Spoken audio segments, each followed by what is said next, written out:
हम लोग श्री हनुमान जी की जयंती मना रहे हैं।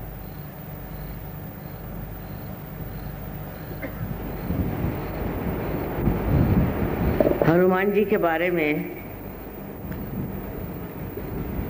क्या कहें कि वो जितने शक्तिमान थे, जितने गुणवान थे, उतने ही वो श्रद्धामय और भक्तिमय थे। अधिकतर मनुष्य जो बहुत बलवान हो जाता है और जिसके पास शक्ति आ जाती है, जिसे हम लोग कहें कि राइट साइडेड हो जाता है,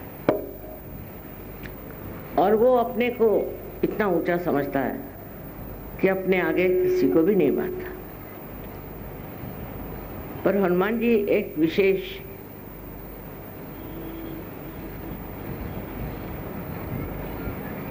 देवता है, एक विशेष गुणधारी देवता, कि जितने वो बलवान थे, जितने वो शक्तिशाली थे, उतने ही उनकी भक्ति,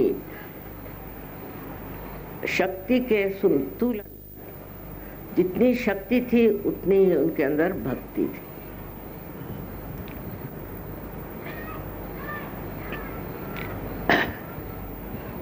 ये संतुलन उन्होंने किस प्रकार पाला और उसमें रहे, ये एक बड़ी समझने की बात है।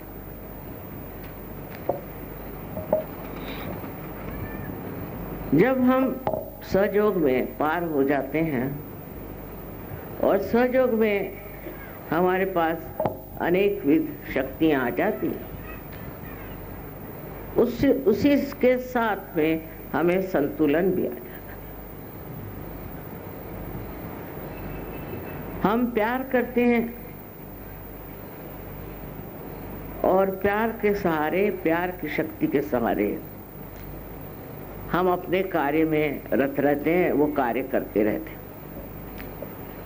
इसी प्रकार श्री हनुमान जी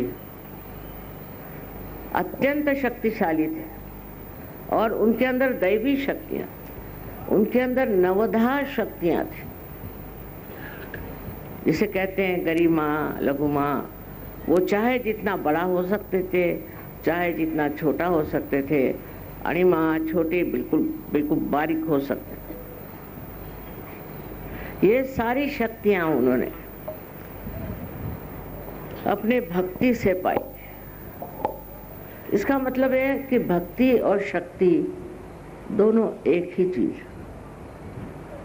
जिसके अंदर शक्ति है और उसके अंदर भक्ति नहीं, तो वो तो राक्षस हो जाता है, और जिसके अंदर भक्ति है किंतु शक्ति नहीं, वो पागल हो जाता है। दोनों के बीच में जो मध्य मार्ग में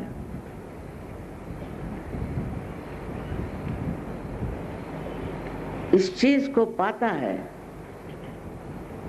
जिसे आप शक्ति कहिए चाहे भक्ति कहिए, उसके शरीर का अंग अंग उसी से बना रहता है।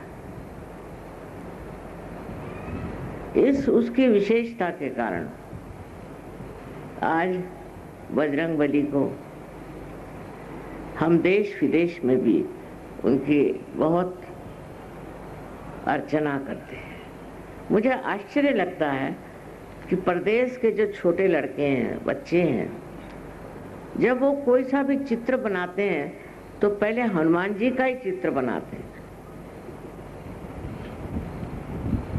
फिर दूसरी उनकी विशेष बात कि वो अर्ध मनुष्य थे और अर्ध वानर थे, माने पशु और मानव का बड़ा अच्छा मिश्रण था। तो हमारे अंदर जो कुछ भी हमने अपने उत्क्रांति में, अपने एवोल्यूशन में पीछे छोड़ा है, उसमें की जो प्रेम और उसमें की जो आसक्ति थी, वो उन्होंने अपने साथ ले ली थी। जैसे कि आप देखते हैं कि गुरुओं का जो मार्ग माना जाता है, जिसमें के गुरु के कौन से प्राणी उनके सेवक माने जाते हैं, सो कुत्ते को मानते हैं। कुत्ते में वो विशेषता है कि गुरु के जैसे एक साधक पूर्णतया समर्पित होता है और गुरु के सिवा उसका और कोई मालिक नहीं होता, कोई और उसका विचार नहीं होता। हर समय वो अपनी जान लगा देता है अपने मालिक के लिए। इसी प्रकार एक समझना चाहिए कि एक प्राणी जो कि उत्क्रांति में बढ़ा हुआ है, जब वो मनुष्य के सानिध्य में आता है तो वो क्या सीखता है? परम भक्ति। इसका मतलब है भक्ति हमारे अंदर जन्मतः बनी हो, पूर्णतया पहले ही से हमारे अंदर भक्ति का बीज बोया हो।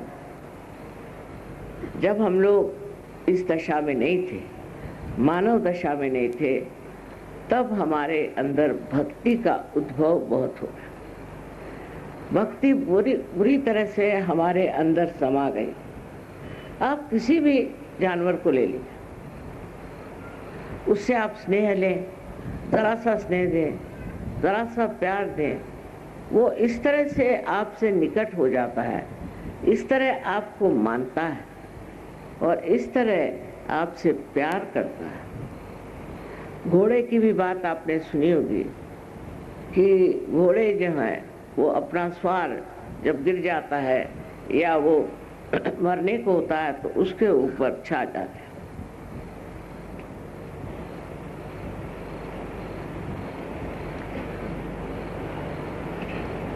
इसी प्रकार अनेक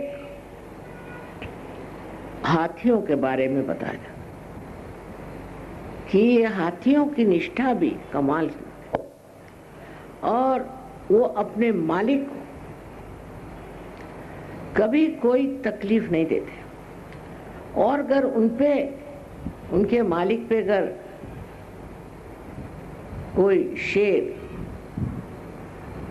या कोई ऐसा जानवर आक्रमण करे तो हाथी उससे लड़ते लड़ते मर जाएगा, पर अपने मालिक को हाथ नहीं लगाने देगा। ये जो रिश्ता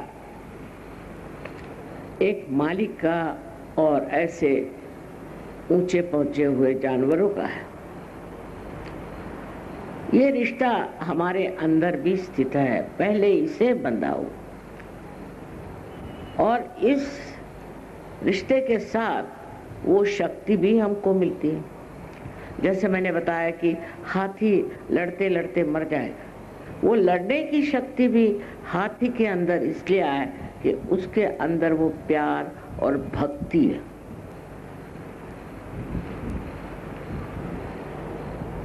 हम लोग कहते हैं कि सहयोग ये प्यार का, परमेश्वरी प्रेम का कार्य है। बात सही, पर इसी कार्य को करते वक्त उसकी शक्ति भी उसी में निहित है। हम लोग उसको शायद जाने या न जाने, उसके बारे में हमें उसकी प्रचिति हो या न हो, पर वो भी उसी के साथ निहित है और वो शक्ति दैवी शक्ति। मनुष्य का किसी के प्रति नतमस्तक होना, किसी को मान लेना, किसी को बड़ा समझ लेना, ये सब उसी के लक्षण। किंतु जब वो अपने गुरु को मानता है तब उसके अंदर गुरु की महिमा तो होती है, पर उसके साथ साथ उसकी शक्ति भी होती है। तो भक्ति और शक्ति दो अलग चीजें नहीं, एक ही है। हम ये कहेंगे कि अगर राइट हैंड में अगर शक्ति है तो लेफ्ट हैंड में भक्ति। ये शक्ति भक्ति का संगम श्री हनुमान जी में बहुत सुंदरता से वर्णित है। कहीं तो वो रावण की लंका जलाने चले गए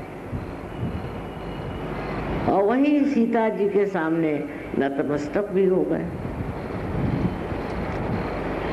और जब सीता जी ने कहा कि नहीं, तुम तो मेरे बेटे हो, मैं बेटे के दम पर नहीं आऊंगी, मेरे पति को आना होगा और इस आदमी का संहार करना होगा। जब वो इसको नष्ट करेंगे तब मैं उनके साथ जाऊंगी। तो हनुमान जी इतने से वहां गए थे, उनका ठीक है, वो तो उनको ऐसे ही उठा के ले आते हैं, उनकी शक्तियां ही ऐसी थी। लेकिन उन्होंने कहा कि अगर माँ ये बात कह रही है ठीक है। और उसके बाद इतना बड़ा महायुद्ध हुआ, उसकी जरूरत थी। अब ये गुण श्री राम के भी विशेष हुए, अत्यंत शक्तिशाली, और उनका निशाना कभी चूकता नहीं था। आपने सुना होगा कि सीता स्वयंवर में उन्होंने क्या किया। लेकिन वही श्री राम जब रावण की बात आई तो उसको उन्होंने छोड़ा नहीं, उसका उन्होंने वध कर दिया। उसकी जो मैंने उसका जो वर्णन तुलसीदास जी ने बहुत सुंदर किया कि श्री राम बार बार बाण मार रहे थे और रावण के 10 सर में से एक एक गिरता जाए, फिर आ जाए, फिर गिरता जाए, फिर आ जाए। तो लक्ष्मण ने कहा, तो कर क्या रहे हैं आप? एक बाण उसके हृदय में मारो, जैसे हृदय में आप बाण मारोगे वैसे ही वो मर जाएगा, नहीं तो वो मरेगा कैसे? वो नहीं मर सकता। उसका वो बाण जो है वो उसके हृदय में लगा है। अब श्री राम का बड़ा सुंदर वर्णन है वहाँ। संकोचित थे ना, बहुत संकोचित। श्री राम होते हुए भी इतने शक्ति के प्रचंड महान पुरुष होते हुए भी उन्होंने कहा, देखो बात यह है कि श्रावण के हृदय में मेरे सीता का वास, तो मैं हृदय में नहीं मारूंगा। लेकिन जब बार बार इसका सर उतरेगा तो इसका ध्यान जरूर मेरे सर की ओर जाएगा, उस वक्त मैं इसको बाण से मारना। नहीं तो उनके लिए कहा जाता कि एक बाण में वो वध करते थे। पर अब ये देखिए कि कितनी नजाकत की बात है, कितनी सरलता की बात है, पति का प्रेम अपने पत्नी के प्रति।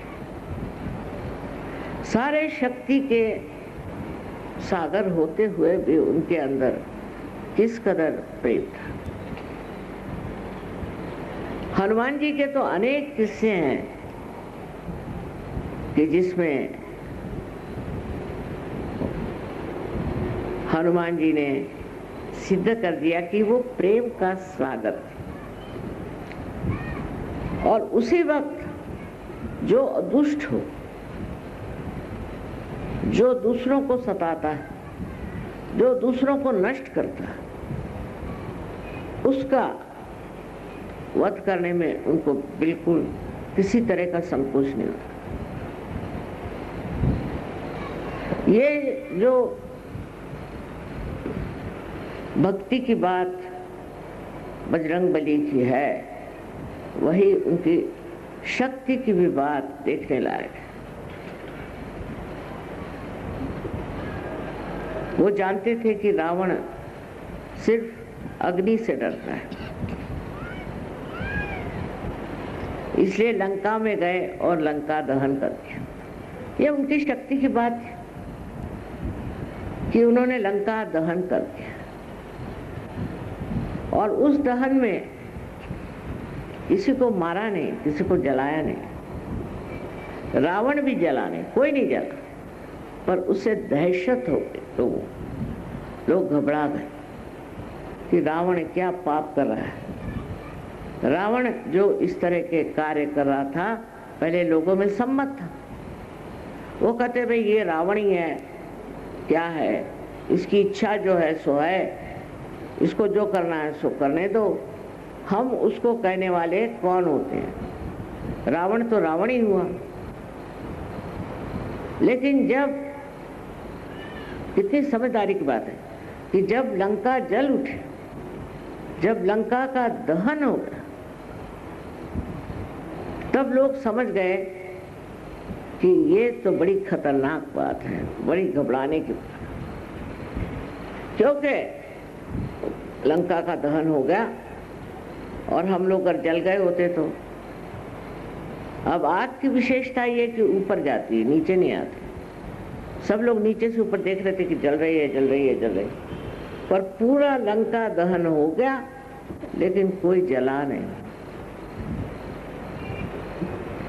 ये डराने के लिए, उनको समझाने के लिए कि रावण महापाप कर रहा है, उन्होंने ये कहा। कितनी समझदारी और कितना संतुलन बजरंगबली में था, ये देखना चाहिए। यही हम देखते हैं इतिहास में भी, जितने लोग शक्तिशाली बहुत थे, उनमें अत्यंत प्रेम था। अगर आप देख लीजिए तो शिवाजी महाराज का एक उदाहरण है कि वो इतने शक्तिशाली थे, पर उतने ही बहुत तमीज़दार, बहुत कायदे के और बहुत ही ज़्यादा संयमित आदमी थे। ये संतुलन जब आप में आ गया, तब आप सहयोगी हैं। अगर आपके अंदर शक्ति आ गई, इसका मतलब ये नहीं कि आप अपने प्रेम और व्यवहार उसको किसी तरह से त्याग दें, किंतु आप शक्तिशाली हैं। उसकी शोभा ही ये है कि आप, जो लोग दलित हैं, जो गरीब हैं, जो दुखी हैं, जो पीड़ित हैं, जिन पे आफत आई हुई है, उनके संरक्षण में, और जो लोग उनको पीड़ा देते हैं, जो नाश करते हैं, जो सताते हैं, और जिन्होंने हर तरह की परेशानी लोगों के लिए खड़ी की है, ऐसे लोगों को आप कुछ करने की जरूरत नहीं, सिर्फ बंधन से ही आप ठिकाने लगा सकते हैं। ये जो आपके अंदर शक्तियां आ गई हैं, इसका इस्तेमाल इसीलिए करना चाहिए कि जिससे जो दुष्ट हैं वो खत्म हो जाए। लेकिन आपकी शक्ति में हाथ में तलवार या गदा नहीं, हनुमान जी जैसे बाह्य में गदा नहीं है, पर अंतर में है। आपके अनुभव आप देख लीजिए कि जो आदमी परेशान करता है, तंग करता है, उस पे गदा प्रहार हो जाता,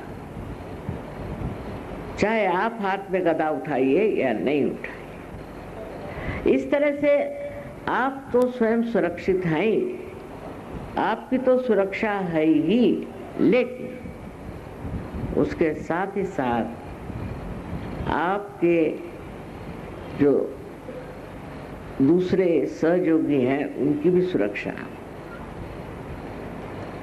इस तरह से बचत हो जाती।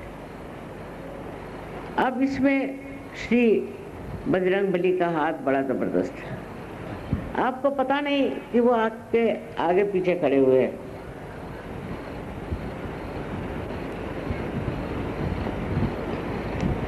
है तो उनका स्वभाव बच्चों जैसा, बहुत निर्मल और बहुत सरल, लेकिन इतनी समझदारी और हर तरह की खूबियां वो जानते हैं। इसका मतलब है कि उनकी शक्ति के साथ उनके अंदर निरक्षीर विवेक बहुत था। बड़े ही बुद्धिमान थे। आजकल की बुद्धि तो बिल्कुल बेकार है, पर वो बुद्धि की जो प्रेम से हर एक चीज को जांचे और समझे, उस बुद्धि के एक विशेष स्वरूप श्री गणेश थे और श्री हनुमान है। दोनों में विशेषता ऐसी है कि हनुमान जी बहुत बलिष्ठ, बहुत तेज ऐसी देवता है और श्री गणेश ठंडे हैं। लेकिन दोनों जब वक्त पड़ता है तो बहुत बड़े संहारक। सहयोगियों को संहार करने की जरूरत नहीं, किसी का संहार करने की जरूरत नहीं। बस आप ये सोच लीजिए कि आपके साथ ही ये दोनों हर पल हर क्षण है। जब भी आपको कोई परेशान करे, तंग करे, तो साक्षात आपके संरक्षक आपके साथ खड़े। बहुत से बार आप सुनते होंगे कि ये मिनिस्टर लोग जाते हैं, कोई जाता है तो उनके साथ सिक्योरिटी चलती है। सहयोगियों की सिक्योरिटी उनके साथ ही चलती है। और दूसरी सिक्योरिटी जो चलती है वो है गणों।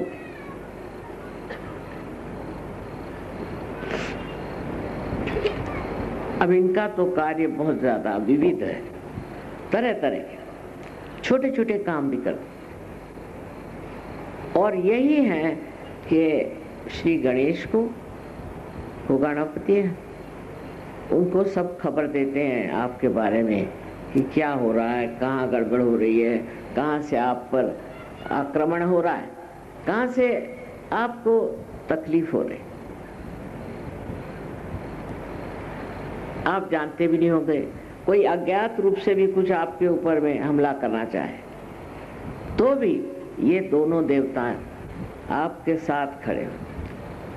और जब गणपति ये बात बता देते हैं तो श्री हनुमान सज्ज हो जाते हैं। तो सहयोगियों को डरने की कोई जरूरत ही नहीं, किसी भी चीज से डरने की जरूरत नहीं।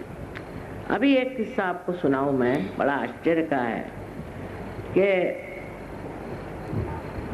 आपने सुना होगा कि अमेरिका ने हर जगह बहुत सारे बॉम्ब गिराए, ये सोच के कि इस जगह कुछ आक्रामक लोगों ने कुछ व्यवस्था की हुई। तो ये किस्सा जो मैं आपको सुना रही हैं वो ये अफ्रीका में एक जगह जहाँ पर कुछ सहयोगी थे और वहाँ बॉम्ब गिरा। वो बॉम्ब गिरने से वहाँ के जितने भी लोग थे सब मर गए और सहयोगियों को कुछ भी नहीं हुआ। वो बड़े हैरान, उनके ऊपर धूल भी नहीं आई। तो कभी वो कबीला नहीं आए, कभी उन्होंने सोचा नहीं था कि कबीला आएंगे, पर जब ये हुआ तो कबीला आए और आके बताया, माँ पता नहीं किसने हमें बचा लिया, किसने हमारी रक्षा की, लेकिन हम सारे सहयोगी बच गए और बाकी सब लोग मर गए।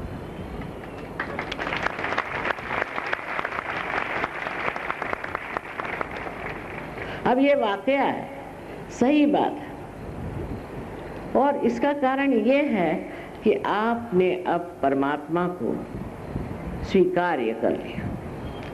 आपने सहज मार्ग से अपना आत्मा चेतित कर लिया।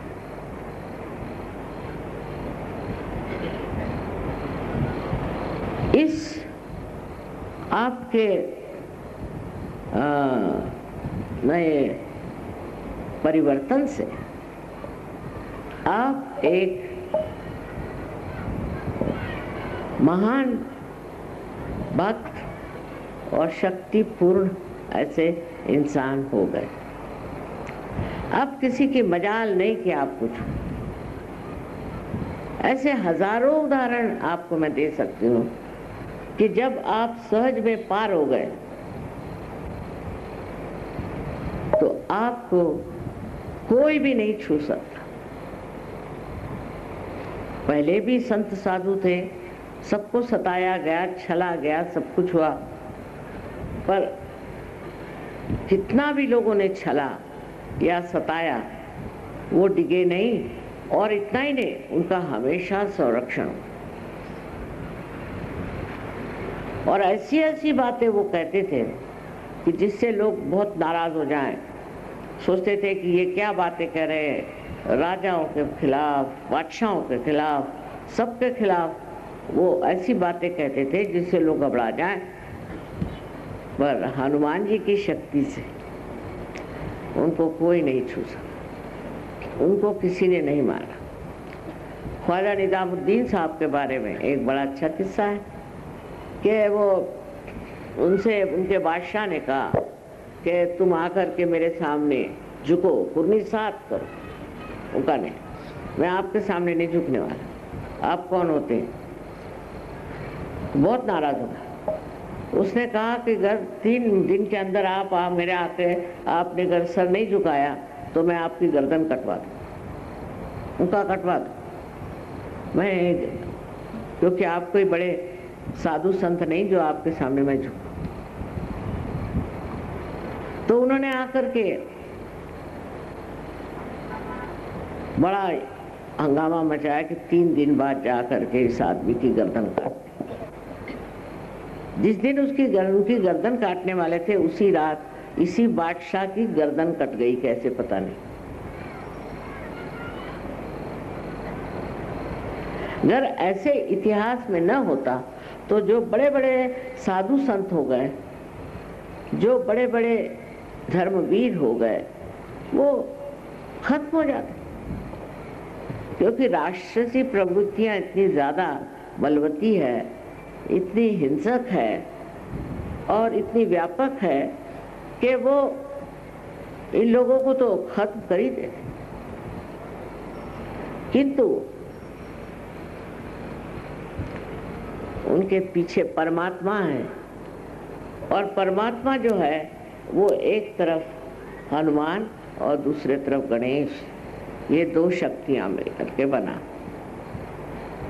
वो संरक्षक है, वो संभालता है। राणा प्रताप का किस्सा है मेवाड़ के, कि वो जब लड़ाई में गए तो उनके सैनिकों ने सोचा कि भाई ये तो हारने वाले हैं, तो उनसे कहले आप वापस जाइए, क्योंकि हम चाहते हैं आप बच जाएं मेवाड़ के लिए। सुनता नहीं, तुम लोग सब वापस जाओ। मैं तो ऐसे ही डटा रहूंगा क्योंकि गण मेरे साथ खड़े हुए हैं। सहयोगी थे ना वो भी। आपको जाना तो आप लोग जाइए, मैं तो ऐसे ही डट के खड़ा रहूंगा क्योंकि गण मेरे साथ। बस एक समझ लीजिए कि आपके आगे पीछे हर तरह के संरक्षण।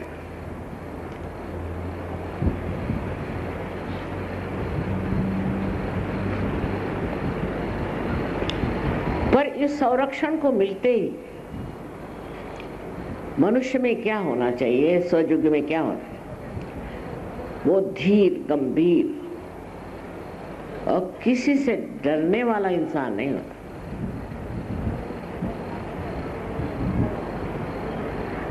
वो किसी से भागता नहीं, जम जाता है उस जगह और जो कुछ दुष्ट आदमी है उसके सामने डट जाता है।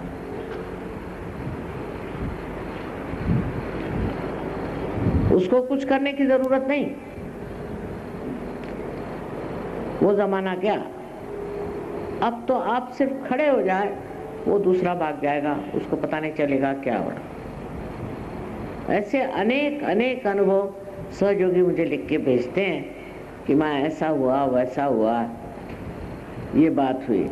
नहीं तो इस परदेसी लोगों के सामने सहयोग फैलाना कोई आसान चीज नहीं है। और मुसलमानों में भी जब आप सहयोग फैलने लग गया तो इससे आप समझ सकते हैं कि दैवी शक्ति जो प्रेम की शक्ति है उसके अंदर कितनी ताकत है और उससे कितने कार्य हो सकते हैं। पर इसका मतलब नहीं कि आप हनुमान जी के नाम पर कोई बड़ी उत्पीड़न तैयार करें, ये इसका बिल्कुल मतलब। जैसे आजकल बने हुए हैं, हनुमान जी का नाम ले लो, गणेश जी का नाम ले लो, और नहीं तो महादेव जी का नाम ले लो, और ऐसी ऐसी संस्थाएं बनाओ। कोई संस्था बनाने की जरूरत नहीं, आप स्वयं ही एक संस्था है। न तो आपको कोई छू सकता है और न तो कोई आपको नष्ट कर सकता है। एक अपने को समझने की बात है, जो कि सब शास्त्रों में कहा है कि आत्म साक्षात्कार का मतलब है अपने को जानना। अपने को जानना माने क्या?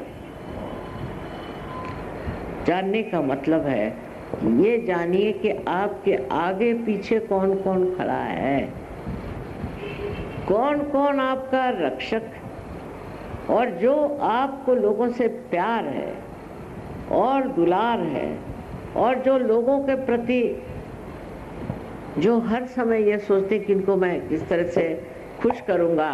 जैसे कल चोखा में आने का था कि सारे संसार को मैं सुखी करूंगा, सबको मैं आनंद से भर दूंगा। ये जो भावना आपके अंदर आती है उसमें सोचना चाहिए कि आपका कोई भी बिगाड़ने वाला नहीं बैठा हुआ। हिम्मत नहीं, कोई नहीं बिगाड़ेगा आपको, और उसके लिए आपको कुछ करना नहीं है। उसके लिए आपको कोई तलवार रखने की जरूरत, गदा रखने की जरूरत है। वो तो सब है ही, वो पहले ही से बन बुन के आए हुए हैं और वो आप में समाये हुए हैं। आपको जरूरत ही नहीं है कि आप अपने को बलिष्ठ बनाएं, आप हैं। एक चाइनीज किस्सा है बहुत मजेदार कि उनके यहाँ मुर्गों की लड़ाई होती है। तो जब मुर्गों की लड़ाई होती है तो उसमें यह हो गया कि किसी तरह से एक राजा को ऐसा लगा कि कोई साधु के पास ले जा। तो ये मुर्गे जो हैं ये साधु से सीख ले कि दुनिया से कैसे लड़ना चाहिए, क्योंकि ये साधु किसी से लड़ता नहीं पर इसको कोई छूता भी नहीं। इससे लोग दूरी भागते हैं और उसके तरफ नतमस्तक रहते हैं। तो ऐसी कौन सी इसमें बात है कि ये इस तरह से इस दुष्ट दुनिया में इस तरह से रह रहे हैं? तो साधु ने कहा कि अच्छा तुम मुर्गों को छोड़ दो। तो एक मुर्गा उसके पास वो छोड़ के चलेगा। 1 महीने बाद वो मुर्गा वो ले गए और उसको यहाँ लड़ाई हो रही थी, बहुत सारे मुर्गे जिसमें थे ऐसे प्रांगण में ले जाके छोड़ दिया। तो अब मुर्गे जो ये महाराज थे ये अपने खड़े रह गए। अब सब मुर्गे आपस में लड़ रहे हैं, झगड़ रहे हैं, ये कर रहे हैं, वो कर रहे हैं, एक के बाद एक सब निकल गए। बस एक ये महाशय खड़े रहे। सब लोग इनसे डरने लगे कि इनको तो कुछ हो ही नहीं रहा, तो ये कोई विशेष है कि क्या। और आखिर में वही एक मुर्गा बचा रहा जो अपनी शान में खड़ा होता। सो आज जब हम हनुमान जी की यहाँ पूजा कर रहे हैं तो सोचना चाहिए कि हनुमान जी साक्षात हमारे अंदर बसते हैं। वो हमारे राइट साइड में है।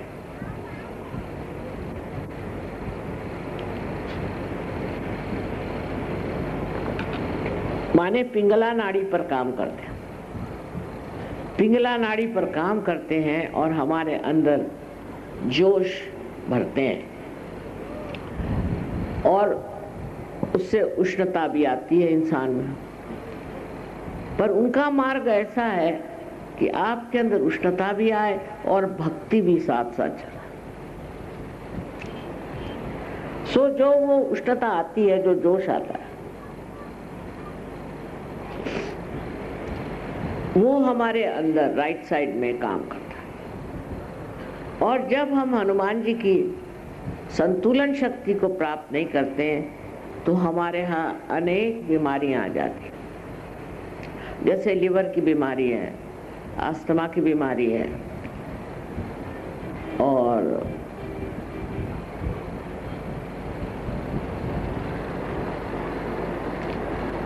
यहाँ तक हार्ट अटैक करना चाहिए आता है।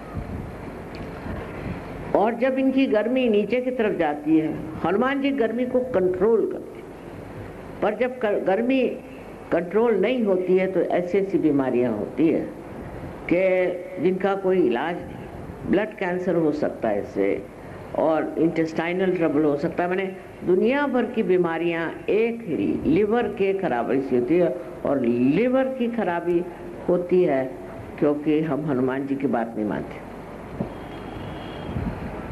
मैंने कभी हमें गुस्सा आया, कोई जरूरत नहीं गुस्सा आने की,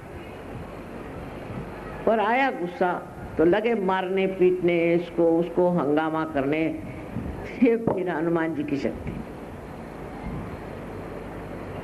कोई गुस्सा करने की बात ही नहीं, किसी पे नाराज होने की बात ही नहीं है, क्या जरूरत ही नहीं है। अगर आप हनुमान जी को मानते हैं तो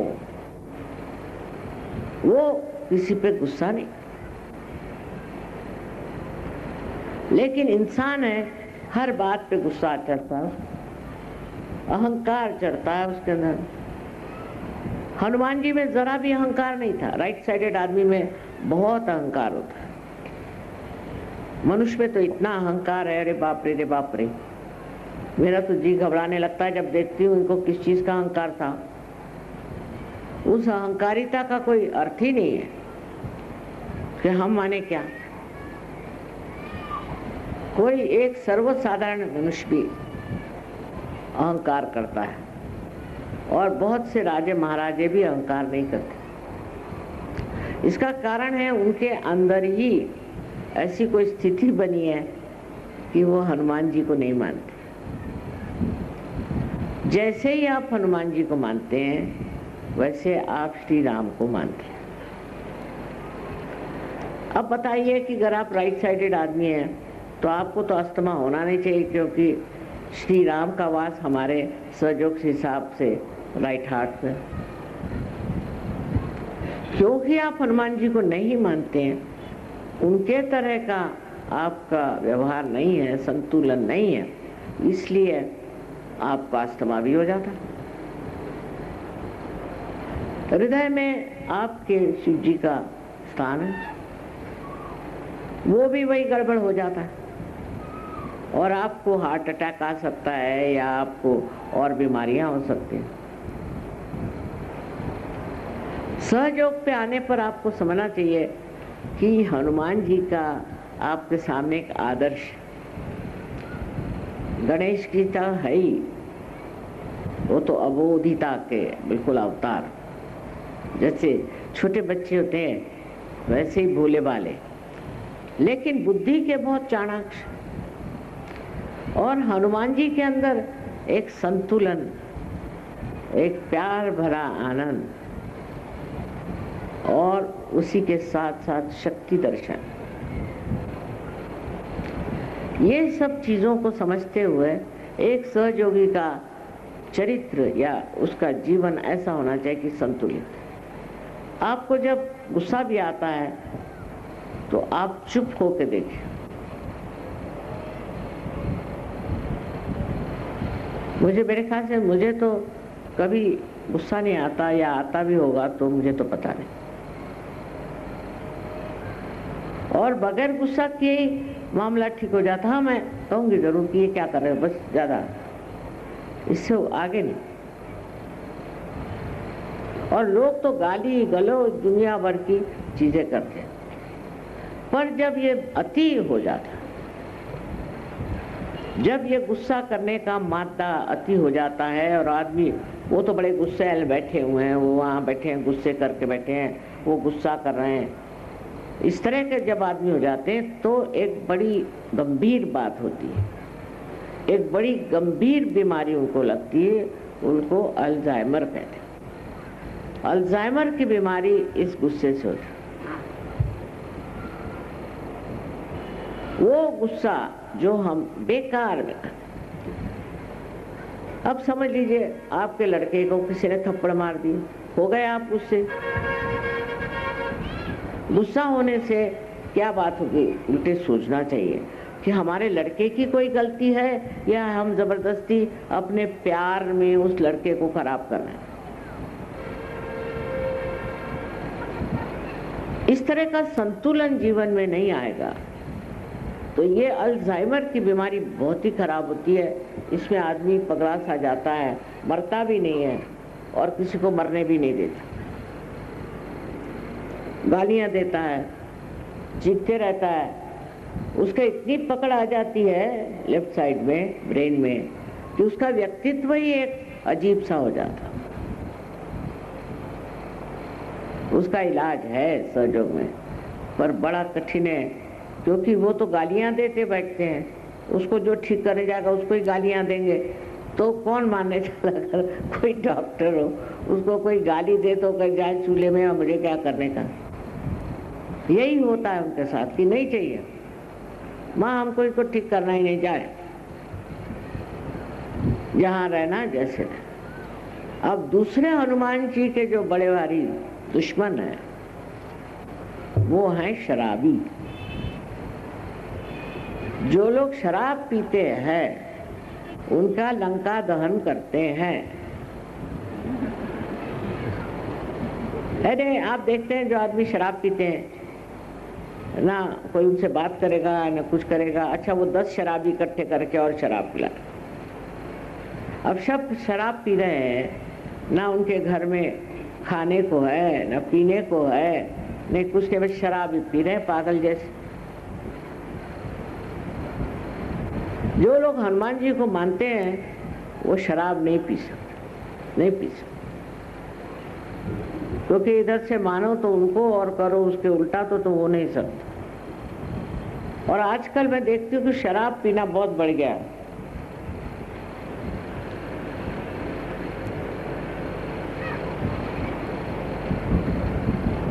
और मुझे आश्चर्य होता है, एक बड़े अफसर साहब थे, एक बार उनके घर में गए, क्योंकि हमारे पति के वो दोस्त भी थे और मियाँ बीवी दोनों शराब पीते थे, और बड़ी ठंड थी तो मुझे कहने आज रात यहीं ठहर जाओ। मैंने कहा अच्छा ठहर जाएंगे। तो पूरे घर में एक कंबल। मैंने कहा हे भगवान, इतने बड़े अफसर के घर में एक कंबल। मैंने कहा मेरे तो कोई बात नहीं, मैं तो सो लूंगी। अब वो लोग परेशान हो कि एक कंबल में इनको कहाँ सुलाएं।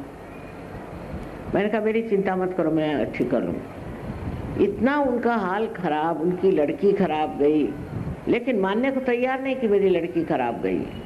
बस जैसे शराब पी लेंगे तो ये कहना शुरू करेंगे कि साहब मेरी लड़की सबसे अच्छी, आप कुछ मत कहिए। वो लड़की का सत्यानाश, क्योंकि चढ़ गई, शराब चढ़ गई तो होश ही नहीं उनको। उसका बिल्कुल सत्यानाश हो गया उस लड़की का। अंत में अभी आई थी मेरे पास सोते हुए, बहुत उसका सर्वनाश कर दिया। तो ये बात है कि शराब का एक नशा और नशा को भी बढ़ा देता है, और उसमें सबसे बड़ा नशा ये हो जाता है कि मनुष्य को प्रेम नहीं रहेगा, तो किसी से प्यार नहीं करता।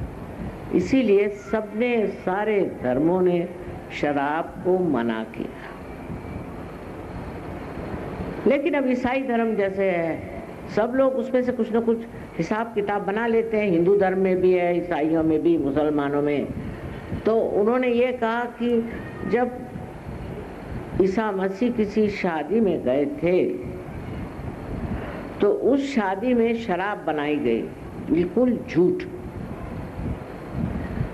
इसलिए हम लोग शराब पीते हैं। माने इंग्लैंड में तो मैं हैरान ही हो गई, कोई मरा तो शराब, कोई मर गया तो भी शराब पिएंगे, कोई पैदा हुआ तो भी शराब पिएंगे। मतलब इसका क्या अर्थ है मेरे समझ नहीं आया। तो वो जो आदत हो गई उन लोगों, और शराब का वहाँ बिल्कुल बड़ा भारी एक संस्कृति सी बनी हुई है शराब की, किताबें लिखी हुई, कौन सी शराब कब पीना चाहिए, ऐसा नहीं वैसा नहीं, कैसा ग्लास इस्तेमाल करना चाहिए। अब इन शराबी लोगों का जो हाल मैंने देखा, वो मैं सोचती हूँ कि ये आधे इंसान है, आधे बिल्कुल पगले हैं, पागल लोग। पर वो वहाँ संस्कृति बन गई।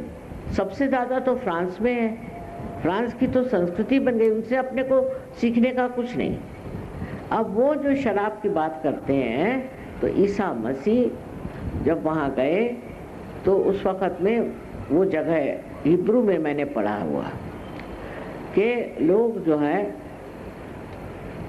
द्राक्ष का रस पीते थे, माने अंगूर का रस पीते थे। तो उन्होंने पानी में हाथ डाल के उसके अंगूर का रस बना दिया पानी का। शराब कभी सड़ाए गलाए बगैर बनती है क्या? 2 मिनट में सहज में शराब बन सकती है क्या? जब तक आप शराब को खूब सड़ाइए नहीं, और जितनी सड़ेगी उतनी महंगी। 50 साल सड़ी हुई हो तो और भी अच्छी, और 100 साल हो तो बस दुर्लभ। ये शराब की आइडियाज बना ली शराबियों ने, और शराबी लिखने वाले और शराबी कहने वाले। उनके शराबियों के लेक्चरों से न जाने कितने लोग बेवकूफ बनते हैं, पर किसी शराबी का मैंने किसी भी देश में पुतला खड़ा हुआ नहीं देखा। सो ये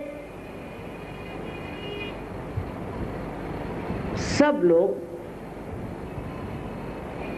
श्री हनुमान के विरोध में ही नहीं है, पर उनको अटैक करते हैं, उनको आक्रमण करते हैं। फिर वो भी दिखा देते, ऐसी गर्मी अंदर कर देते हैं पेट में कि फिर कैंसर, फलाना ठिकाना सब बीमारियां। जब पियो और पियो पियो।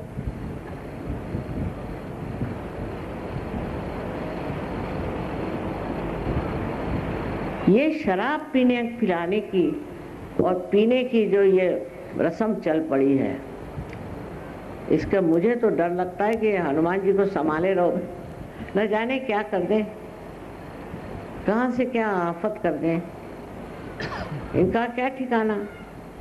सारे शराबियों को एक दिन पकड़ के समुद्र में न डाल दें, मुझे तो यही डर लगता है इनका।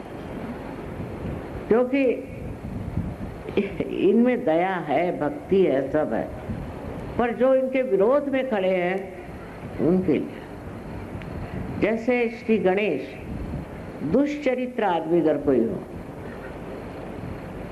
कोई अगर बुरे वर्तन का आदमी हो तो उसके विरोध मूलाधार चक्र पड़ता है, इसका चरित्र ठीक।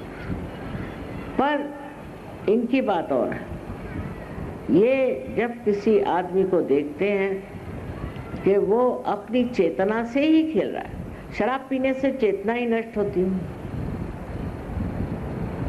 तो फिर उसके पीछे पड़ जाते हैं। घर में कलह होगा, झगड़े होंगे, मारामारी होगी। अब देखिए कि रास्ते पर मारामारी हो रही, अगर आप रास्ता रोक गया तो दो शराबी आपस में मार रहे हैं, फिर उसकी हवा और फैलती है। तो किसी शराबी के घर किसी सजगह को जाना नहीं चाहिए, क्योंकि वो अपवित्र जगह, और न ही किसी भी शराबी के साथ कोई संबंध रखना चाहिए। सजोगियों के लिए भी बड़ा घातक है, क्योंकि इधर तो आप हनुमान जी को मानते हैं और उधर आप शराबियों के जाते हैं।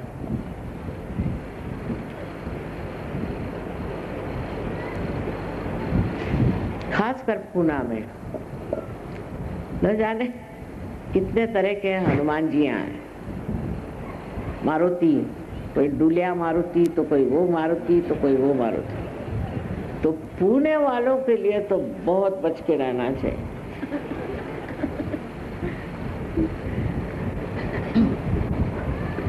वो एक आए थे हनुमान जी वाले मेरे पास कि माँ एक आके लेक्चर दो। मैंने कहा मैं नहीं आऊंगी। कल क्यों? मैंने कहा आप शराब पी करके वहाँ गंदे गंदे सिनेमा के गाने गाते हो, और आपको मालूम है ये मारुति क्या है? ऐसे गले घोटेंगे सबको के फिर पता चल जाएगा। तो उस गणपति के यहाँ आजकल मैंने ये सुना है शराब पीने नहीं देते। कोई शराबी पी कर आता है तो उसको भगा दे। आप सोचो कि हिम्मत देखिए कि हनुमान जी के सामने ही जा करके और ये धंधे करना, हनुमान जी के सामने, क्या हिम्मत। और ये सब कुछ करने से लोग सोचते हैं कि पैसा आता है। इसका जो धंधा करते हैं और जो पीते हैं, इसके जो ग्राहक हैं, सब किसी तरह से बिल्कुल बेकार, बैंकरप्ट, एक पैसा नहीं।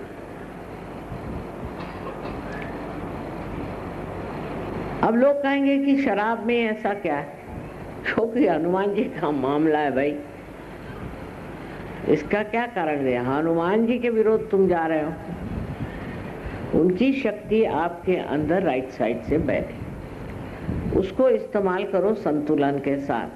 बजाय इसके आप शराब पीते हो, अपना लिवर खराब करो, फिर ये खराब करो, वो खराब करो, तो वो तो उखड़ेंगे। माने सूक्ष्म में ये हनुमान जी का काम। बाह्यता लोग नहीं समझते। बाह्यता तो यह हालत है कि कहीं अगर शराब के विरोध में कुछ कहो तो लोग मारने को दौड़ेंगे आप। अगर आप नहीं पीते तो कहेंगे क्या बेवकूफ, आप शराब नहीं पीते हो। अरे बाबा, उसके पीछे में इतने बड़े हनुमान जी खड़े हुए हैं, अगर एक बार भी इसका प्रहार किया तो गए आप, जिंदगी से गए। मेरे ख्याल से पहले ही प्रहार करते, नहीं तो लोग ऐसे पागल जैसे कैसी बातें करते, वही बात करेंगे, वही बात एकदम। और सब पागल, सब साथ पार्टी हो रही, ये हो रहा, और सब पागल लोग वहां।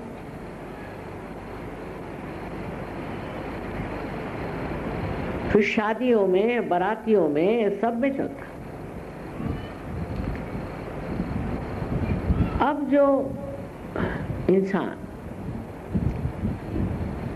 कार्य करता है, बहुत आगे की सोचता है और बहुत विचारक है, सब है, पर प्रेम नहीं है, सबके प्रति प्रेम की भावना नहीं है, उसको भी इसकी तकलीफ होती है। क्योंकि राम की भक्ति करने वाले इस हनुमान जी का कोई ठिकाना नहीं। अगर आप बड़े कार्यकर्ता है, बहुत बढ़िया आदमी है, सब कुछ है, लेकिन आपको सबके प्रति प्रेम नहीं, चलने नहीं होता। सबके प्रति प्रेम रखना। और इसीलिए ईसा मसीह ने कहा है कि सबको माफ करिए। आप कौन होते हैं माफ न करने वाले? आप स्वयं हनुमान जी नहीं हैं। हाँ, आपके साथ हनुमान जी हैं और आपके लिए वो आदर्श है कि वो अपने भक्ति के शक्ति पर इस ऊंचे पद पर पहुंचे।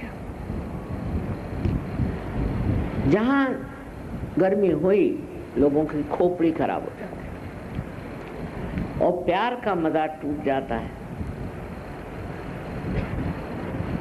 ऐसे हनुमान भक्त श्री बजरंग बली को सबको नमस्कार करना चाहिए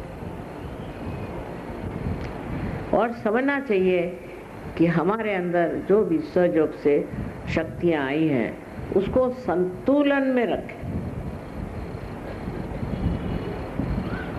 प्यार ऐसी चीज है कि आप बड़े बड़े लोगों को प्यार के बंधन में फंसा। हम तो यही करते रहते हैं क्योंकि अजीब अजीब लोगों से पाला पड़ता है। अब उन पे ऐसी प्यार का चक्कर चलाओ कि वो ठिकाने आ जाए। एक बार हम गए थे कहीं, तो वहाँ एक साधु बाबा बड़े मशहूर, लेकिन गुस्से के तेज। ये लोग सब गुस्से के तेज बहुत होते हैं। तो हम चढ़ के ऊपर गए तो वो गुस्से में यूं यूं यूं यूं गर्दन कर रहे थे, क्योंकि उनको यह अहंकार था कि वो बरसात को रोक सकते हैं। और मैं जो ऊपर गई, चढ़ते चढ़ते ऊपर पहुंची तो बिल्कुल भीग गई बरसात। अब ये बहुत गुस्से होकर बैठे थे, तो मैं जाकर उनके गुफा में बैठी, वो आके बैठ गए, बहुत गुस्से थे। तो मैंने कहा ऐसा क्या हो गया, आप भीग गए तो क्या हो? नहीं, कहने लगा कि आपने मेरा अहंकार निकालने के लिए ही पानी बरस रहा था, उसको रोका नहीं, क्योंकि मैं तो रोक सकता हूँ, मेरे ये अहंकार हो गया था। ऐसी कोई बात नहीं। मैंने कहा देखो, तुम सन्यासी हो और तुमने मेरे लिए एक साड़ी खरीदी, मैं सन्यासी से तो कुछ ले नहीं सकती और तुम मुझे कुछ दे नहीं सकती। तब मैंने सोचा कि भीग जाओ तो लेना ही पड़ेगा।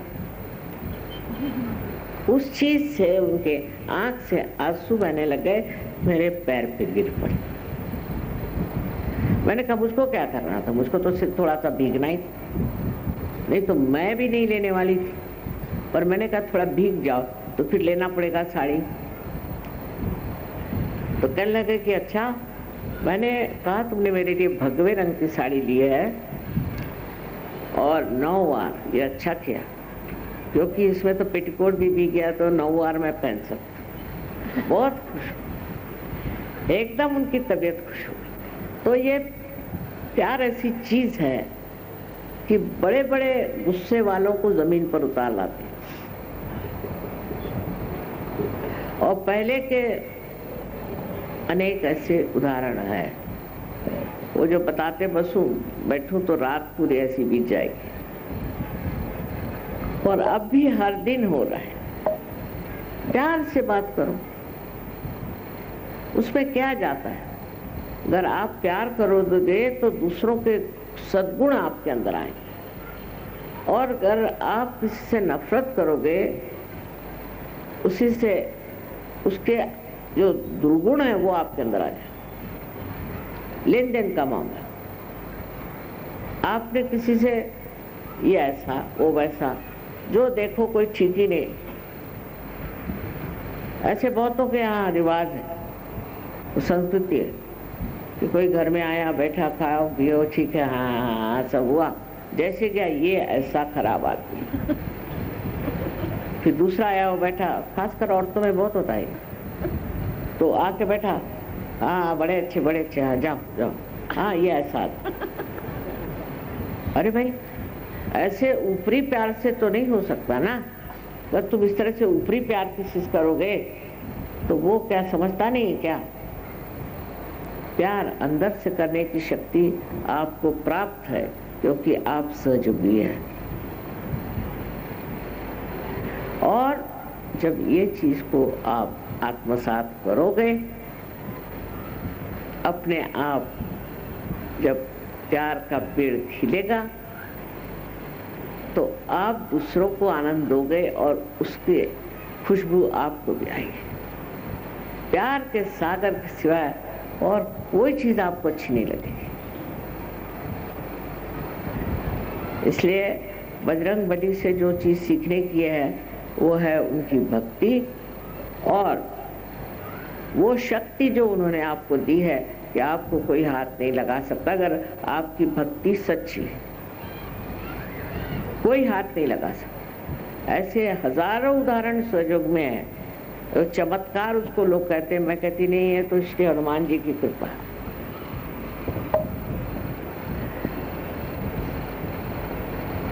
तो आप सबको अब मैं अनंत आशीर्वाद और प्यार कहती हूँ। पहले अपने को भी प्यार करो और दूसरों को भी प्यार करो। इसका मतलब नहीं मेरा बेटा मेरी ये नहीं, इसका मतलब है निर्वाज्य प्यार। प्यार जिसका कोई बदला नहीं, जिसका कोई रिश्ता नहीं, जो अगाध, ऐसी प्यार की शक्ति आपके अंदर आई है, उसको आप इस्तेमाल करें। अनंत आए।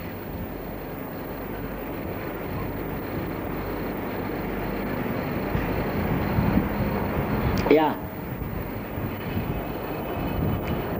मी हिंदीत बोलले आज, कारण बरीच मंडळी आहे. हिंदी भाषा शिकावी असं मला वाटतं. आता 50 वर्ष झाले स्वातंत्र्य येऊन आणि अजूनही हिंदी भाषा येत नाही म्हणजे काय? बरं, लिपी तुमची तीच आहे. हिंदी भाषा शिकली पाहिजे. एकाहून एक कवी झाले, काय काय सुंदर लिहितात. सगळ्या तऱ्हेने समृद्धी मिळते. मराठीत नाही अशातली गोष्ट नाही. मराठी भाषा फार उच्च आहे, पण लोक मराठी शिकू शकत नाही. खरंच शिकू शकत. मराठी फार कठीण आहे हो. मग आपणच हिंदी शिकावी.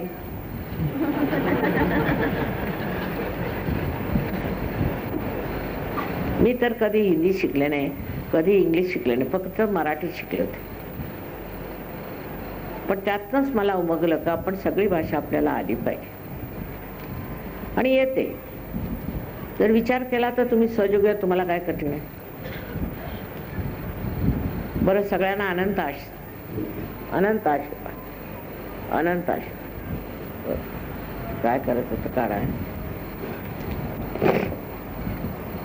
आजची पूजा लहान आहे, म्हणजे ते मी कपडा आणलाय कव्हर करायला. आणखीन रामरक्षा म्हटली की चालेल. हे घ्या. तुले कोण आहे? दादा.